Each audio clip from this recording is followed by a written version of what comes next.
Hello, family, and welcome back to the Explore the Extraordinary podcast. My name is Betty Guadagno, and today I am joined by Jim. And Jim is a friend of mine from the west coast of Canada. We connected, it's probably been close to a year ago now.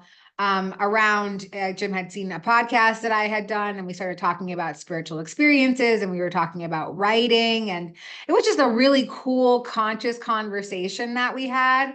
And I thought that it would be so fun to have you come on the podcast and just share about your spiritual journey. We're all in so many different places in our spiritual journeys, and we have so many ways of coming to awareness and awakening. And so, yeah, I'm really grateful for your willingness to come and serve our community here at IAMS today. And so I'm going to pass it right over to you to start sharing. Oh, shucks. Well, first of all, let me just say thanks, Betty, for inviting me on. And no, it's a great honor to be here. And as Betty alluded, I was utterly captivated with her original story about her NDE, and yeah, and the rest is history. We sort of started conversing from there. So Betty asked me to share a bit about myself. So I grew up here on the west coast of Canada, Vancouver Island, for anybody who's might be familiar with it.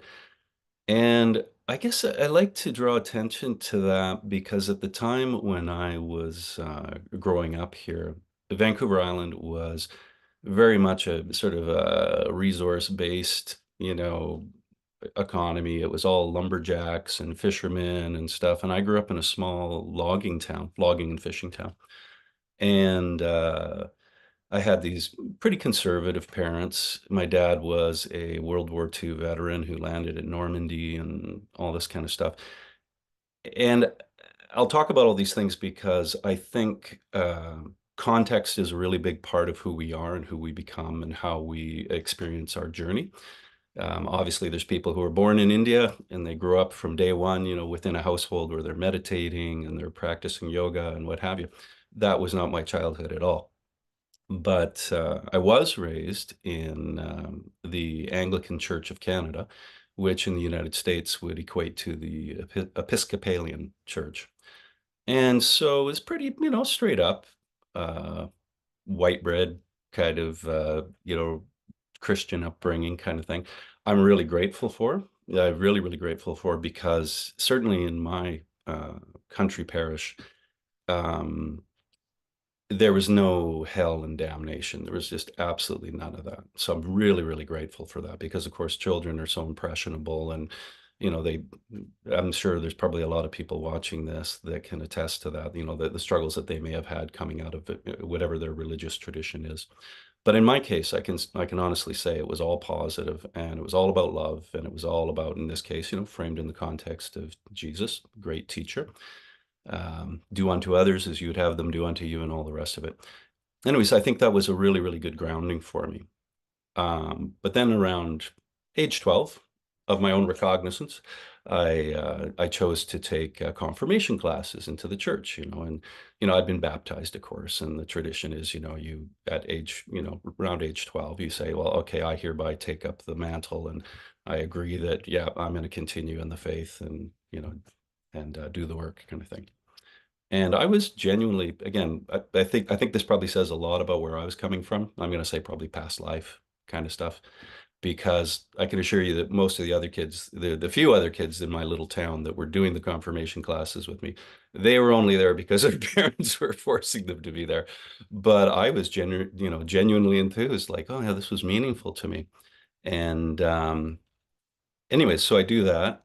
And after, I'm going to say within a year, though, of being in the full main body of the church, I basically started to get kind of bored. Um, it just wasn't quite answering everything. I mean, I wasn't able to articulate it yet at that age, but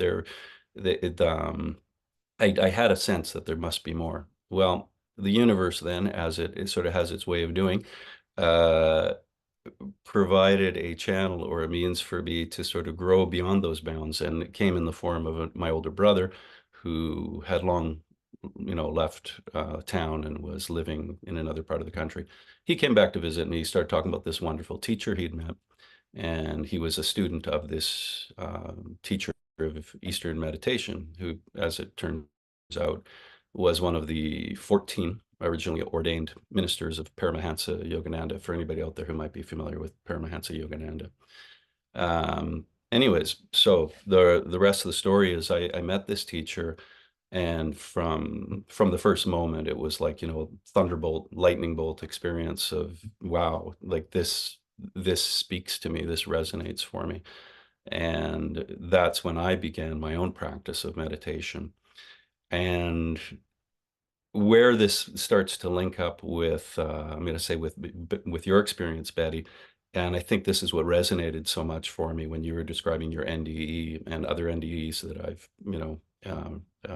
enjoyed reading and whatnot, is around age 14 or 15, I had my first experience of what is called samadhi. And samadhi is the breathless state that is achieved through yoga practices and meditation. And in my case, I wasn't looking for this to happen. It happened quite unexpectedly. I was vaguely aware that there was this thing, this state called samadhi, but it wasn't something that I went looking for. The only thing I knew at that point in my life was when I meditated, I felt this, wonderful sense of peace fill my body. And I found consistently that as I went about my business through the day, everything just seemed to sort of happen, really easy and really swimmingly. Everything seemed to flow. Meditation, regular meditation would put me into a nice flow state, and it made life really, really pleasant. Anyways, little did I suspect, uh, finally on one day when I least expected it, my breathing stopped, and I was sort of vaguely conscious of this in this deep meditative state. And all of a sudden, I could almost, it's like I could feel the sensation of like a small aperture opening here. And I saw darkness with a tunnel, the classic, I'm really pleased, by the way, that people are actually representing this in videos now graphically in a way that actually looks a lot like what I've experienced. So it's kind of neat. Anyways, there's this tunnel and there's a light at the end. And I start to move into the tunnel. And as I start to move into the tunnel, it accelerates. And before I knew it, I was sort of shot out the other end into the light, like a cannon shot. And when I came out into the light, you know, classic experience, I was immersed in a state of perfect peace and this sensation of perfect love, just absolute love, like I don't know, I'd certainly never experienced before, this sense of complete, utter peace, complete love, and this knowledge that this was the source of everything, you know. Beyond that, was I aware of other beings being around on that occasion? I don't think so. On later occasions, I've had many other experiences since, but yeah, on that particular occasion, that's as far as it went. And I will say this,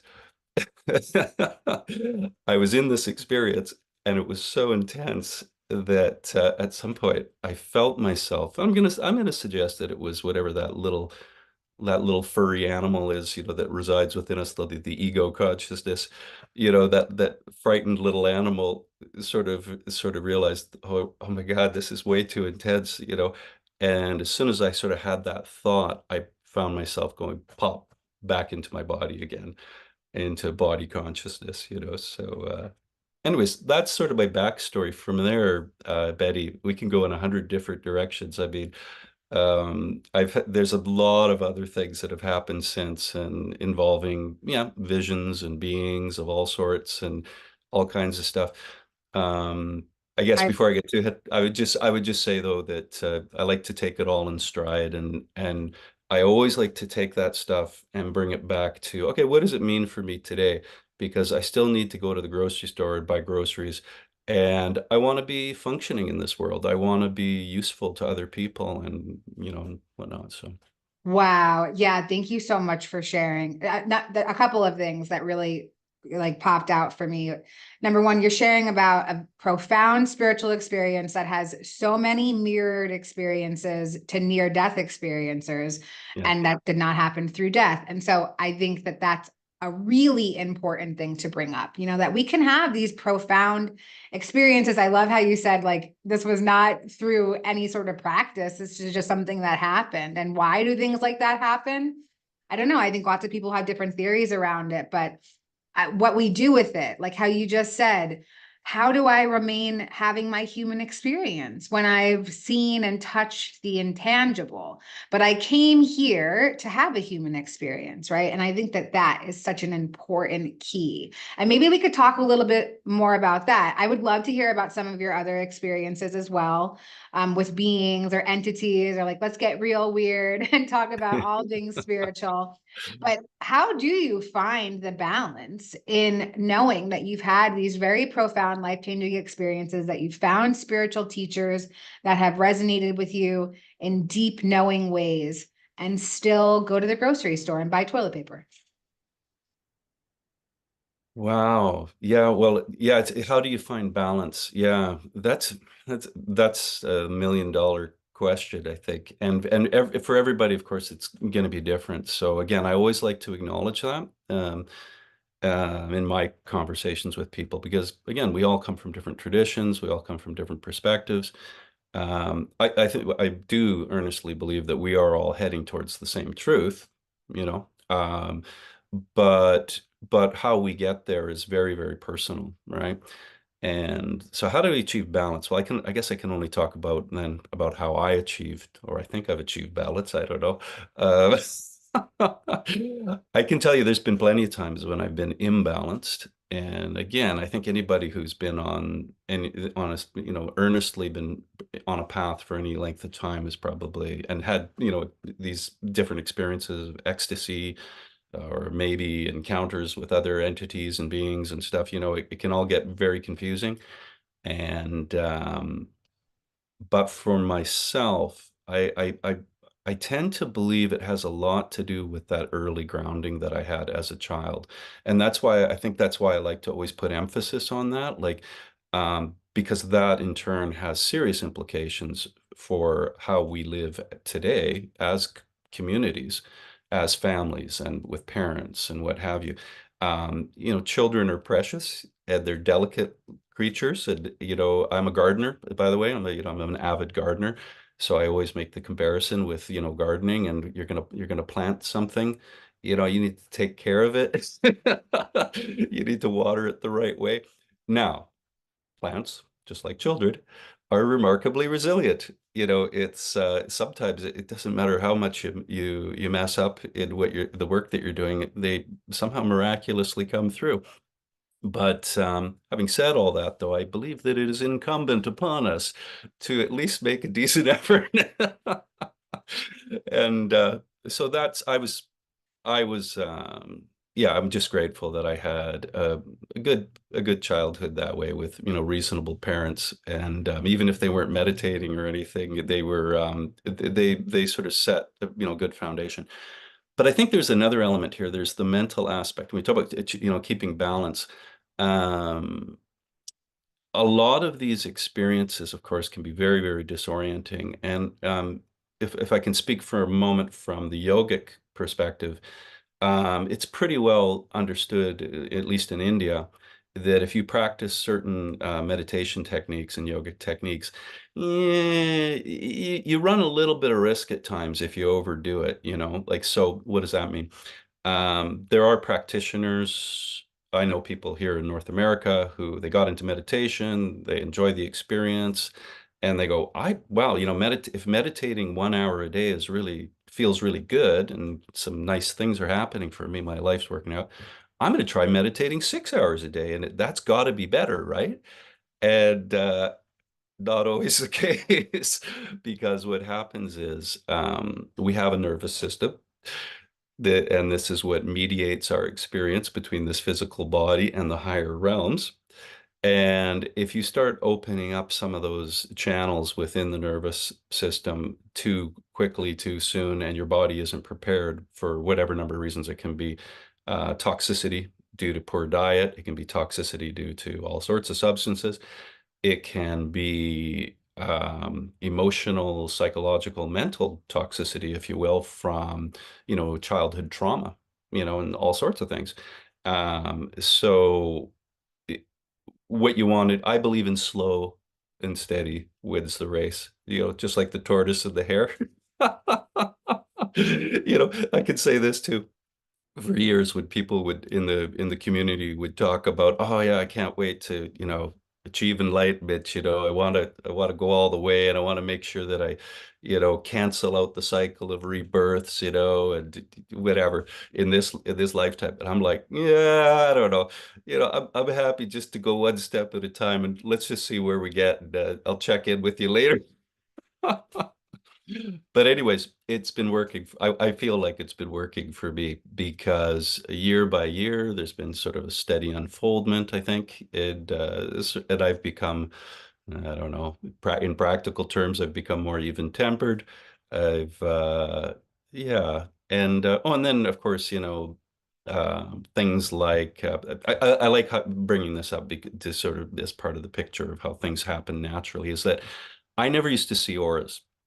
And I knew about auras, and I heard people talk about auras, and I'd even had people read my auras, and I was like, oh, that's cool. Oh well, I don't know if that's ever going to happen for me, but it doesn't really matter one way or another, I don't figure. And then one day, about 15 years ago, I'm going to say, during a period of, intense meditation, for several days running, um, I just spontaneously started seeing auras. And anyways, I don't see, the multitude of colors. I just see sort of the basic, halos and stuff like that. But that was my response. My reaction was, wow, cool. you know, and it's neat. It's just like, and for me, it just became this one more little thing. It's just like, oh, that's nice, and it's one of the aspects of it was, oh, this is a really neat affirmation that, oh yeah, we are energy beings. And there you go. There's the energy. And it correlates with vibrational energy, of course, and what have you and whatnot. Yeah. I'm I love babbling. Am I babbling? No, no, no. I love it. Thank you so much for sharing that.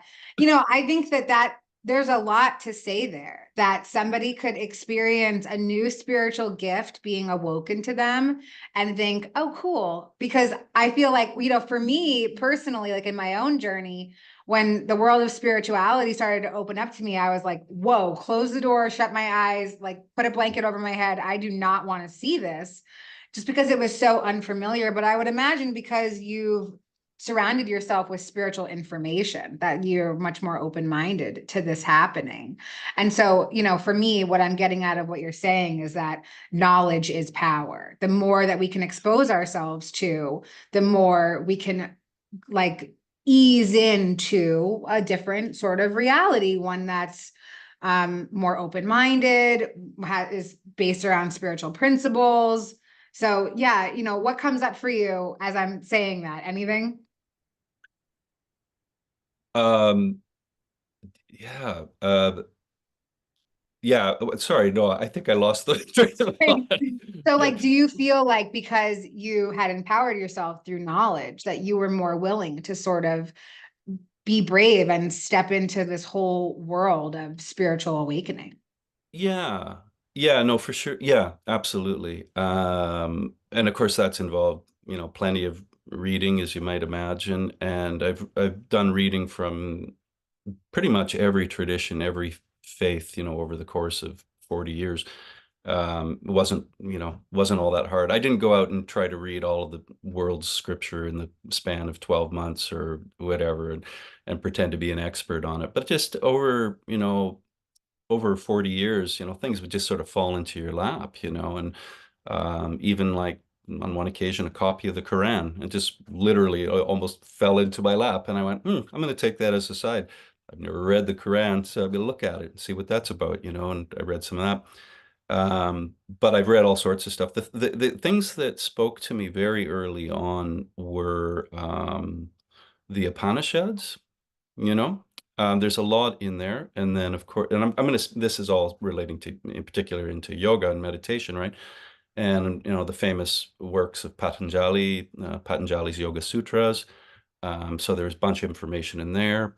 But of course, I mean, first and foremost, I had my teacher. You know, she was a tremendous teacher and a great mentor to me. You know, whenever a weird little thing. Actually, here you go. That I'd forgotten this. You know, I had some experiences with entities and things, right? And that came up, and I remember calling her in a panic.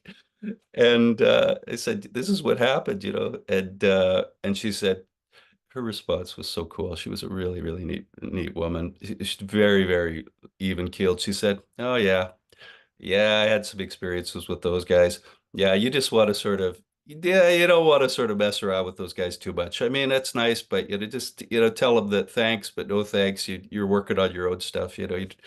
And and that was really cool. And I suppose that kind of mentorship with that kind of calm and that kind of experience, that gives you a degree of confidence, no question. But yeah, the reading, all the other experiences, the fact that my eldest brother, again, was also at one point in his life, in his career trajectory, was a counselor, like a community worker, community counselor.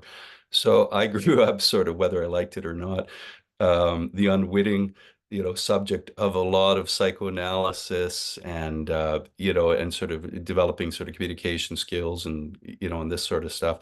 And that somehow factored into all of it as well, in being able to work through different things. Um, but yeah, does that answer your question? Definitely. And I love the fact that you brought up about having a mentor. And, it goes back to like that old saying that when the student is ready, the teacher will appear. And I think that that kind of gives me a lot of hope too, just the fact that that's also been a part of your journey. And I'm wondering if maybe you'll share a little bit more about the entities. People are, always so interested in like when people experience things that that aren't regular, how to make the paranormal normal, so would you mind sharing a little bit about that? Yeah, I'll share. Yeah, I'll share the ones that I like to share, because there has been stuff that was kind of upsetting, but I worked through that, and that's okay. Uh, I'll start with sort of one of the first ones. Um, uh, there was an evening about 25 years ago, maybe 20 years ago, and my wife and I had gone to bed. And we said, good night, dear, kind of thing. And she rolls over facing the other way. I roll over facing the other way towards the street. And there's a bit of sort of street light coming through, filtering through the curtains, kind of like behind me, maybe a little bit. And I'm laying there for a while, and as I often do, and I can hear her breathing starts to become even and steady. And she's not snoring, but she, tells she's asleep. But I'm awake, and I'm just sort of thinking, contemplating the universe and God knows what, as I like to do in the evening.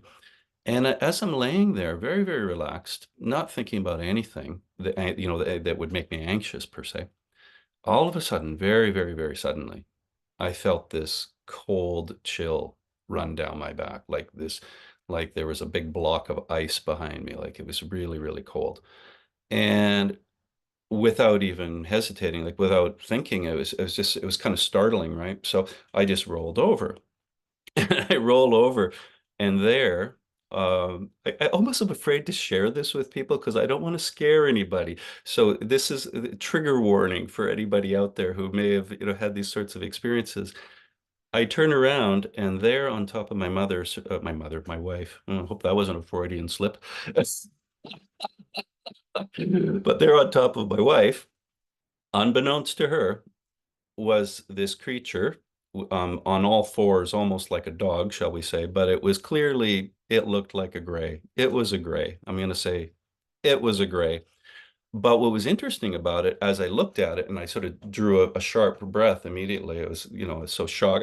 One of the things I noticed is that it was kind of the being was kind of translucent. I could see through it, and I could see the doors of our bedroom closet right through this entity. And of course, as I reacted, this entity, like a horror movie. No, he just sort of slowly turned his head and looked straight at me. And as he was looking at me, he just dematerialized and disappeared. And at that point, my wife woke up and turned over and she said, "What's the matter?" And I was sort of at a loss for words. I didn't have the heart to tell her. I didn't want to share it at that moment. So, but again, I sort of sat with that for a while, and eventually, remarkably enough, I managed to go back to sleep. Wow, that's incredible. So, did you know what grays were before? And if anybody doesn't know what a gray is, maybe you can explain a little bit more. But were you already exposed to that information, or was it information that you found after the experience? Oh no, I'd been exposed to it. This would have been, let's say, this is about 10 years after the publication of Whitley Strieber's book, Communion. And there's a whole backstory there. Oh my God, I could talk for hours about that. I was at university when that book came out, and I used to walk to the local mall, kill time, distract myself from my studies, and there was a bookstore, and the bookstore has a book display. And I remember one day walking through the mall, and there's a books display about 20 feet away, and I see this cover and the picture. I mean, it was just, really, really small. I'm 20 feet away, and and I just felt naturally directed, like, bzzz. And I went over to it and I picked it up, and I just remember staring at the cover, like almost like I was hypnotized, just staring at it. And then what happened, I realized later, as being kind of unusual for me as a book person with a degree in literature. Whenever I pick up a book that I'm interested in, I automatically flip it open and start reading bits and pieces of it. On this occasion, I did not. I just stood there staring at the book, at that image, and then I put the book back. And then I turned and went on my way.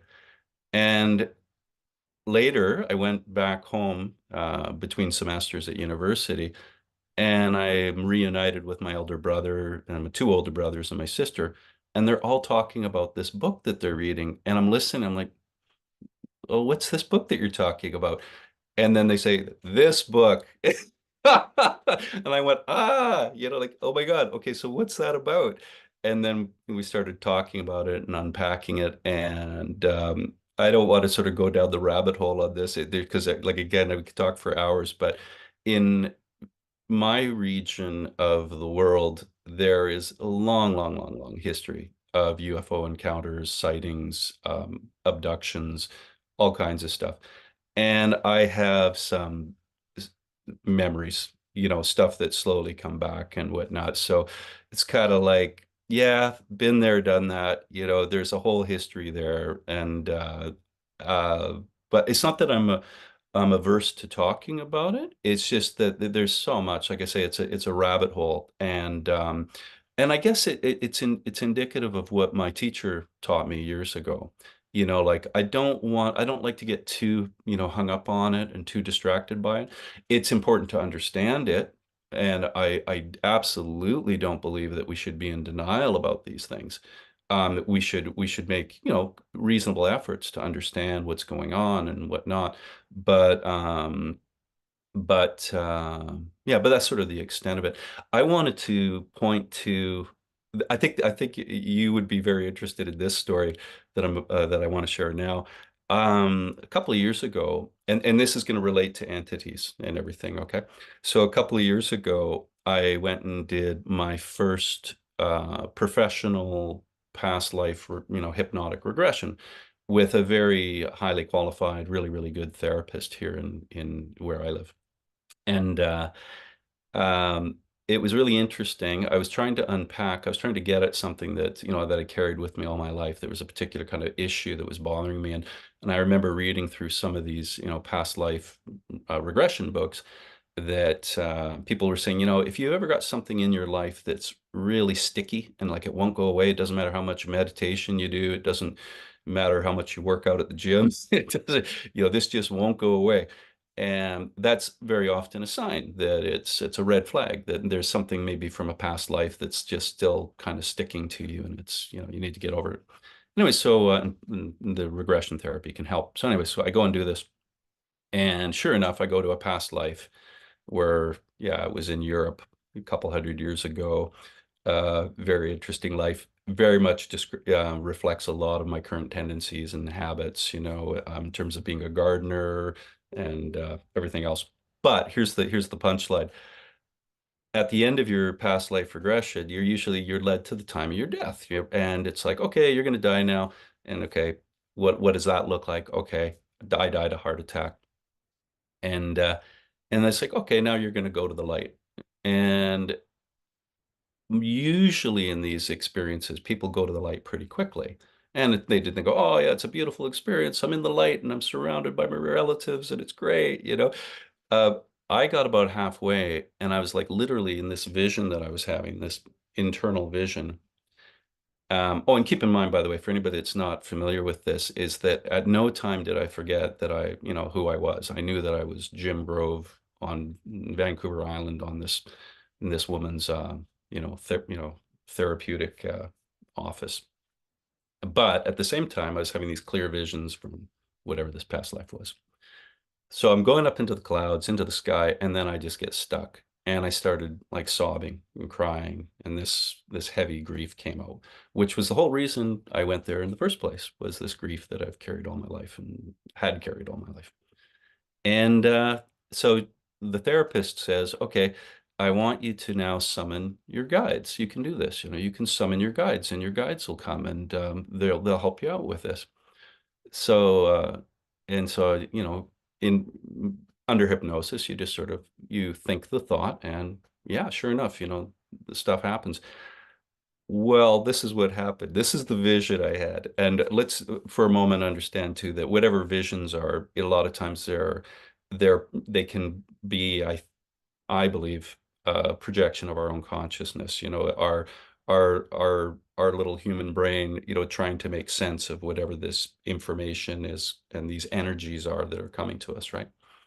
So here's the vision. There's a cloud in the distance, and out of the cloud comes some kind of craft.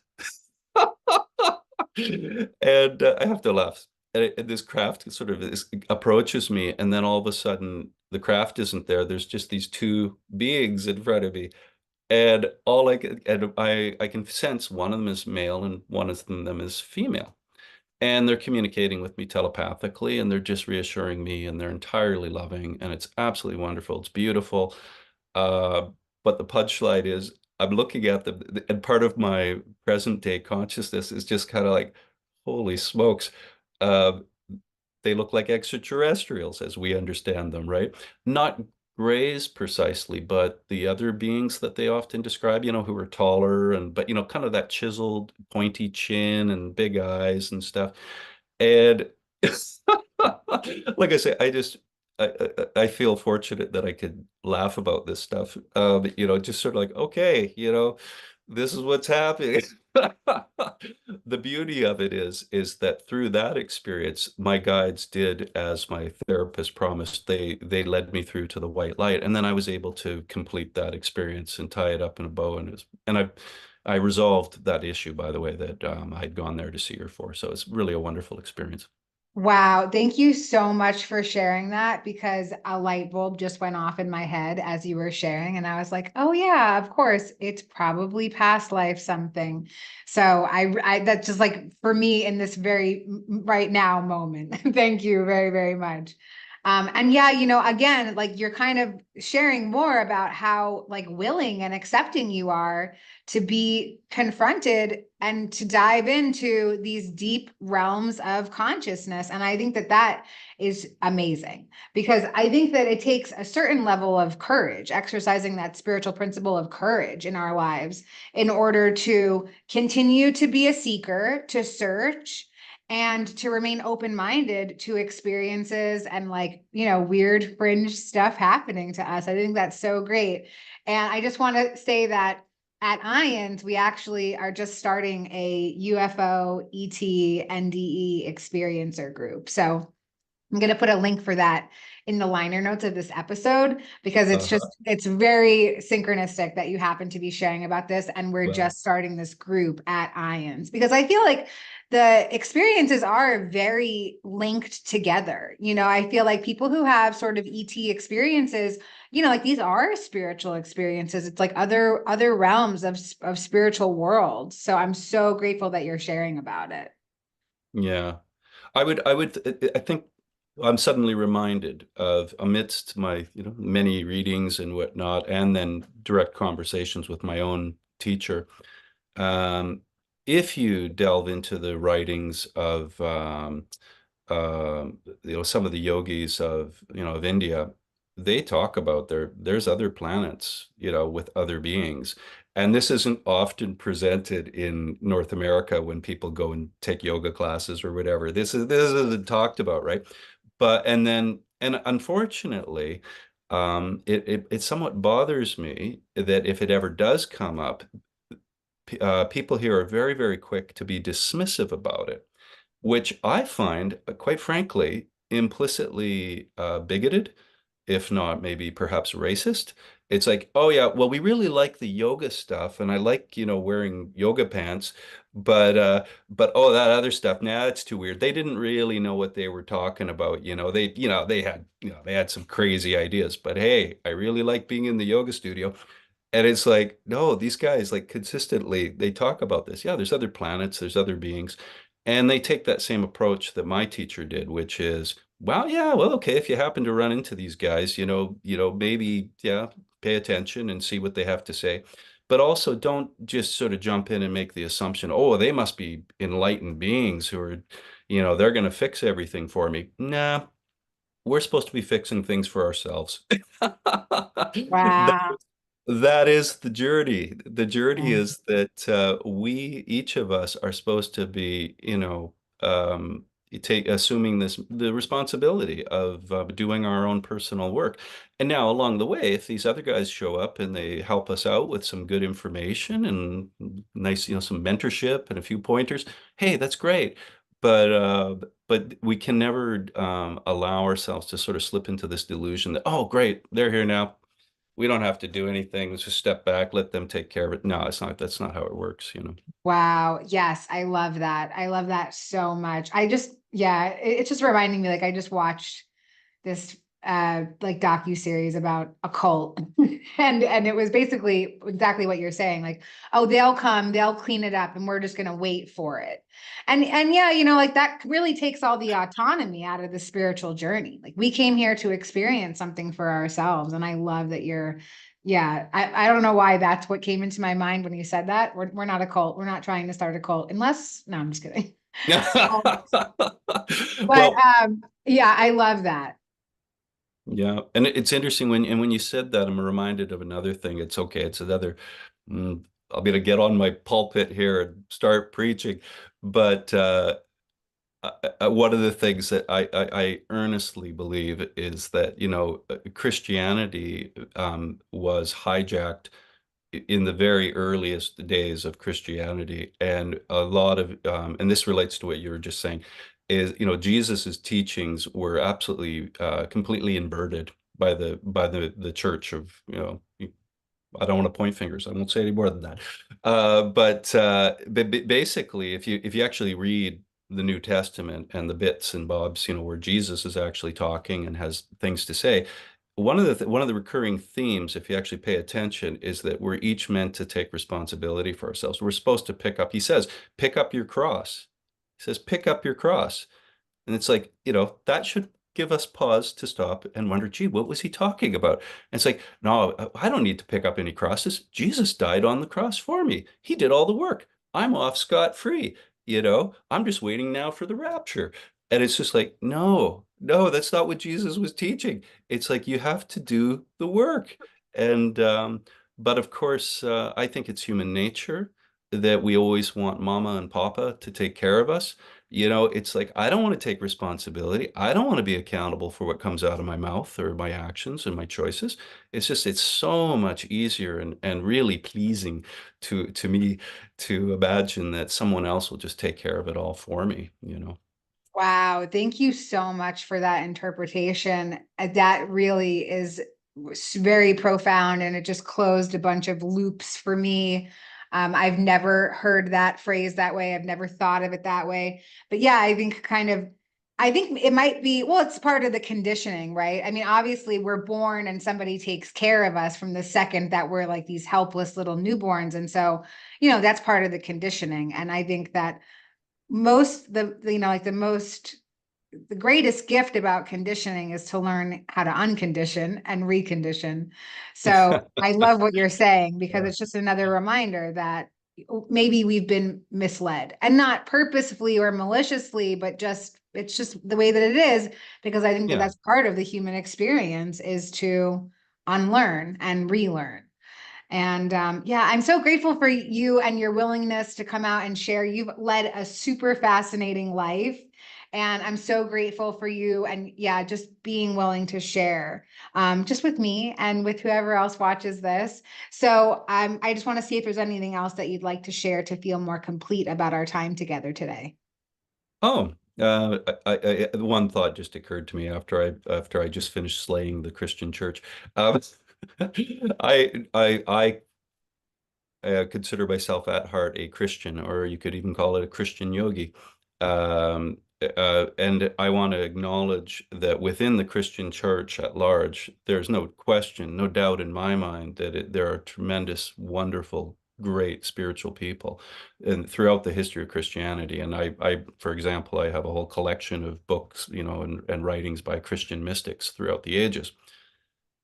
But I will say it's significant that all those Christian mystics, most of them were burned at the cross or burned at the stake.